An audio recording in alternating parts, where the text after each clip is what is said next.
Freelance visa आजादीको चाबी त हो, तर के यो चाबी सबैको लागि सही छ त? नमस्ते, म अञ्जली डिएससीको तर्फबाट।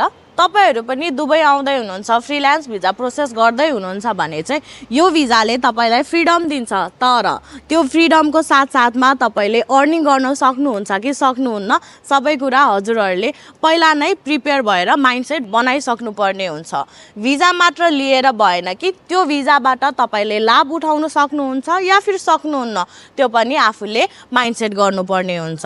अब भन्न त सबैले राम्रो छ भन्ला, तर त्यो भिजाले तपाईँलाई सही दिन्छ, सही डाइरेक्सन दिन्छ या फिर प्रफिट कमाउनु सक्नुहुन्छ सक्नुहुन्न, त्यो त हजुरको डिसिजन हो। फ्रिलान्स भिजाको बारेमा अझै डिस्कस गर्न चाहनुहुन्छ, कन्सल्ट गर्न चाहनुहुन्छ भने अञ्जलीलाई सम्पर्क गर्न सक्नुहुन्छ। धन्यवाद।